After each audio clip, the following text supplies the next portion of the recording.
negativity about the effort. Welcome back to the channel, people. This is Tim and Kaistradamus here from Fulham and beyond. Here to discuss Chelsea 2, Fulham 0, another London derby defeat, mate. 24 without a win in London derbies. This one was always going to be tough, though, man. Away to Chelsea. We came into it pretty much in desperation, needing 3 points or at least a point, something from the game, and we got outclassed, man. Chelsea were the better team. Let's be real. Yeah, they were the better team. But in the first half, I think we did a good job to don't let him to have too much chances. Yeah, even if we conceded a goal quite early. But in general, we didn't do a bad job. But yeah, when you are then trailing by one, it's no point to attack and get battered. Maybe, you know what I mean. So even people say, yeah, but you have to lose. Yeah, you have something to lose because mathematically it's still possible to stay in the league, and the goal difference is a very important factor as well. Yeah. So, but it's kind of like I predicted it. Kaistradamus for real. Yeah. 2-0 Chelsea. 2-0, yeah. 2-0 Chelsea. But like I said, even before when I predicted it, when I knew that we are losing, it's not what I'm worried about. You know, because I expected that loss. Yeah. You said like, hopefully if Brighton don't win or something. Yeah, but they won as well. It's true. So. But now it's Newcastle again. 9 points. We need 4 wins. Yeah. Like Parker said, we need 4 wins. 4 wins. That's simple as that. Yeah. So if you don't, easy. Maybe even 3 is enough. When Newcastle lost everything else, and we lose to us on the last day. Yeah. So, yeah. Can be enough. But yeah, we need to win against Burnley. Yeah. And maybe Newcastle will lose on Friday. Yeah. I think against. I can't even remember now, but Against Man City, no? Is it Man City? I think so. Definitely like a quite a good side, I think. Yeah. So then it's 6 points. Yeah. Imagine that. But we have to win though. 3 games to go with 6 points. Yeah. Doesn't look so bad. Yeah. So I know people think I'm always the optimist. What mate. kind of drugs I'm taking. Yeah. But happy pills, mate. even Fulham didn't convince me this year that they are a team capable of my wishes. Yeah. Actually, yeah. And the other thing is as well, it's like bad luck that the other teams in the times we need them to lose, I know. they perform. It seems like They deliver. every single time we need something to go our way, it goes against us. Of course, it's our fault that we're in that position, so you can't blame someone else. But always when you hope, like, okay, when they lose maybe and we win, you know, something can happen. But then the other team is winning and we lose. we lose. Yeah, it's what it is. It is what it is. Should we start with the lineup? Areola's still in goal, of course. We started with a back four. We actually didn't know, if you tuned in last episode, we didn't really know if we were going to go 4 or 5 and what was going to happen. So we went with the 4. Aina, Anderson, Tosin, Robinson, and Gisa and Lamina in the midfield. Cavallero, Bobby Decordova-Reid, and Lookman behind Josh Maja. Mate, first half we were good. Like we conceded after 5 minutes. Was always going to be an uphill battle when Havertz scores that. What a finish as well. Ball comes over Mason Mount, great touch. Plays through to Havertz, 1-0. Yeah. It was just different class, you know. It was just a great goal. Yeah. I mean, we slate the defending because, to be fair, like a long ball over the top, you shouldn't be conceding from that. But that kind of touch and of course, through ball for Havertz, it's just a class goal. But you always should expect something when you play teams like Chelsea, Man City. You know what I mean? Yeah. You can never write them off or whatsoever. Or this kind of thing can always happen. Even if you are a better team, maybe let's say the game against Liverpool. We were the better team, but because of the individual class, it's always possible that we can make a goal out of nothing. Yeah, and that's what happened, man. 5 minutes, 1-0 down. But then after that, we were pushing, man. We had good chances. Lookman had a good shot, saved. Aina at the end of the half, I thought he'd scored, man. He scored and it deflected, and Mendy with another save. To be fair, I think we had like more shots on target or something in the first half. Definitely. Yeah. We actually played really, really well first half, and the second half came out, and again, like 5 minutes into the second half, Havertz again, 2-0. Assist from Werner. Yeah, assist from Timo Werner. Mate, he played alright, actually, to be fair. Actually, no. Did you see the record? What? That he's the first Premier League player since Eden Hazard who have double figures in goals and assists. Yeah, I've seen that, yeah. So, respect, mate. Of course not enough goals, but no, he played good. Yeah. Unfortunately. Yeah, Havertz was class, man. He's really coming on now, Havertz. He's developing. Coming. I think next year the both will have huge impact on Sheffield. Yeah, Even definitely. Our former coach said that in the interview. It's true. With the kind of goals, of course, you have to expect it. You can just try to get another chance, you know what I mean? But, of course, in the player's mind, I don't blame them for... I don't say not pushing enough, I'm not saying they weren't fighting or whatsoever, but mentally it's hard to take. It's tough, man. You know what I mean? Early goals as and well. to motivate yourself to push for it more. You know what I mean? Yeah. So of course it should be like this because they are professionals and they should do everything till the last minute. I get that, but I don't blame them because it's just so hard to accept as well. Yeah, it's all here as well, mental. Yeah. When you can see the goal, like you say, after 5 minutes on each half, it's just killer. Parker must be so frustrated, man. You go in at halftime 1-0 down, playing well, maybe deserved 1-1. So you go in there and you say, like, we're still in this game. Sit tight, don't concede early, wait 15, 20 minutes for the pressure, and then we have a chance. And then to just concede like that again. He must be just so frustrated. I think he's... Yeah, I know many people blame Parker for it because when I read some things that people blaming him for tactical errors, when I think about who are some people who can, I don't know, see tactical errors he made. You know what I mean? It's still the players on the pitch. I know the coach is always the first person who is like to blame, but when you see the first half approach, what can you do better? We don't create enough chances to score goals. We create chances, but we didn't score goals. So, what else you want him to do? You know what I mean? Yeah. Of course, you can discuss the lineup, but we don't have much options. Yeah, why is Caballero playing? What's Caballero playing? Who else is there to play? Mitrovic. Yeah, then you have to play with two strikers, but it's a completely different system then, yeah? But when you put Mitrovic on the pitch, there's Caballero on the bench. And then Hector, Wim.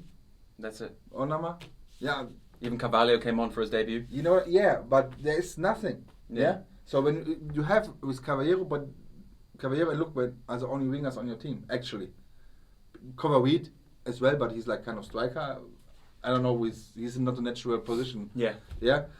Yeah, that's it. Surely we have to reflect at the end of the season, like, whatever happens, we have to look back at our transfer policies in summer and January. 22 players in the squad, Yeah. 2 for each position. Yeah. Because we have At 22 least, mate. players, but we have like 8 centre backs Yeah. or something. Yeah, it's ridiculous. 5 defensive midfielders. Yeah.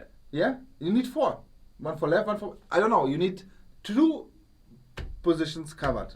2 people per position. Yeah. It's simple, we don't have that. Yeah, we don't have it. Till January, end of January, we didn't even have a second striker. But we were releasing like Cabano and Kamara. Like we could have, those were positional. Yeah, we could have used of them on course, the wings. Of course, honestly, I was a little bit sad that we get away Cabano on Kamara. I can understand he, I don't know, he's always like a little bit doesn't seem to fit in the game somehow. I don't know, but Cabano is like a technical skilled guy who can do something about set pieces as well. He's fast, good dribblings. You know what I mean?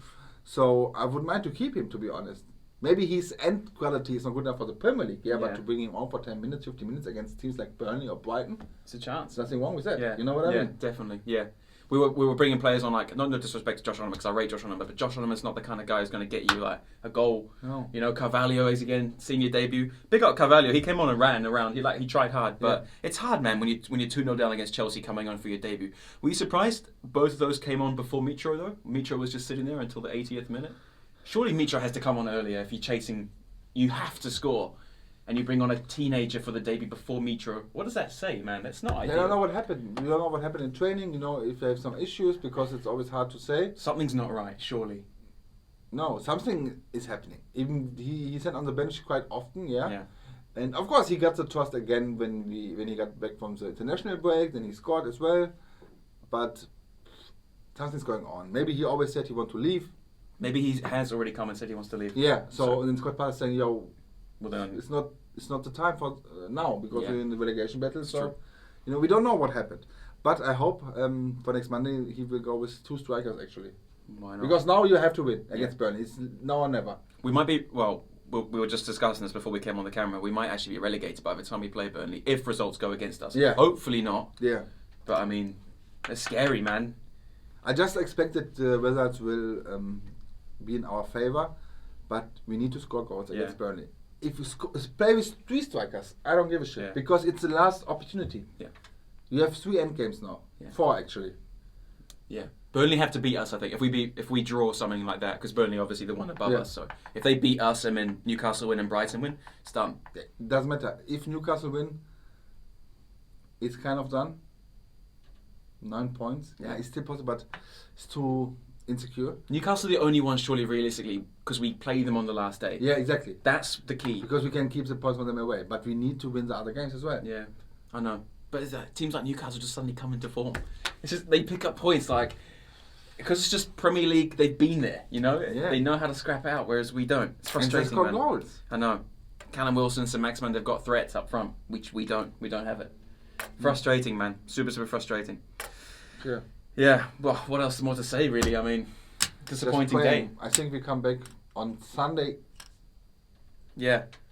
On Monday. Yeah. Of course, we've got Champions League coming up, so we're going to preview that. But for Fulham, we need to come back on Sunday afternoon, see how the results play out on the weekend, see what happens, and then see, hopefully... And what time do we play on Monday? 8 p.m. So, another video comes, as a Fulham preview, comes then next week on Monday. Yeah. Midday, I think, Yeah, see how it goes. Yeah. Hopefully, we're still we in know the show. already how Newcastle game was, and the Brighton game. Yeah, Southampton, all those kind of teams, and see... Hopefully, if we have a chance to beat Burnley and keep our survival bit alive, man. But it's getting desperate now. Like Parker said at the end. One thing on Parker actually at the end, which because I know we were discussing about what fans were talking about Parker, like not happy, and he did come out and say, I want your opinion on this. He came out and said like we were excellent, we were like outstanding, brave. I didn't see it second half, to be honest. I thought we were quite passive, and I know Parker has to come out and defend the players. First of all, what the thing is, in the majority. The players did what he asked for, maybe. That's why he said they were excellent and they put his idea on the pitch. Because first half, the goal is like, individual class, what happened. It's not like a massive error from us. You know what I mean? It's just the class Chelsea had, Literally. But then we controlled the game. Yeah. We had even from time to time more possession. We had a few shots on target. So, First half, Second half was more hard because we get a second goal then as well, and then of course you don't want to risk too much as well, and they didn't concede another one. You can say that, I can see why fans are not happy. But of course I get that, but he knows what to say because he wants to back his team. He don't want people to criticize the team, to blame the team, to blame single persons, players. What every Fulham fan does all season long. What I don't get, because you lose as a team, you win as a team. To blame out players and make them responsible for losses, I don't know. It's I think not the right thing to do. And that's why he does it. I think to just say they did everything I asked them for. When people are say losing, okay, then blame me. You know what I mean? They don't want him. They don't want the media or whatsoever, or have some fans blame the players. To back them because he knows there are like 4 games left. Mathematically still possible, so you have to believe it. Otherwise, you can go home. There's no point not to keep going if you don't believe it. Exactly. So you have to believe. Yeah. Anyway, I'll leave you guys on a stat. Last 2 years ago in the Premier League, we won 7 games. This season, we've won 5. So in the last 72 Premier League games, Fulham have won 12. It's really poor, mate. But again, a lot of draws. True. But still, it's not ideal, and that's probably why we're 18. But let's be fair. I get that. And that's why I don't know why everybody's asking for Parker's head, because the team constellation 2 years ago, even last year and this year, is not ideal. I don't know who makes the decisions there, or who's responsible for that. Of course, everybody said Tony Khan maybe or whatsoever. It is Tony Khan. But the coach, the manager should have like a word as well. But Tony Khan uses this whole stats system and doesn't... What's that system? He employs Parker to coach the players, and he will do the transfer dealings. He uses like a stats system. But it's stupid. Mate, we've all been saying it, haven't we? But it worked for us to get us to the Premier League twice. But to stay there, it hasn't worked. But the thing is, you go to the Premier League with championship players. That's the thing. And of course, you can't compete with championship players in the Premier League. Yeah, of course. That's why we signed like 7 players on loan. Yeah, I get that. But it's not the point just to do that. I know. You know? I know. That's for another... Maybe at we the end of the should season, we're going to have... Yeah, for real. Just hire us, man. Yeah. We know what we're doing. 50k a year, we do it.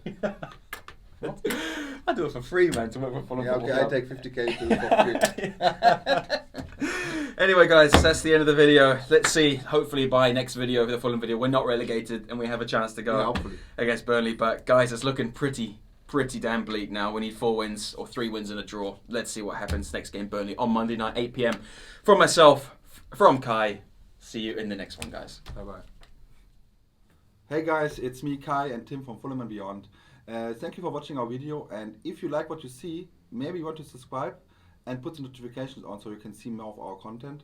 And we always appreciate a like as well. Yeah, definitely. If you do have any topics that you'd like us to discuss as well, feel free to send us a message on Instagram or comment on our YouTube channel. We'll put the link to that Instagram in the description below. Thanks so much. Thank you.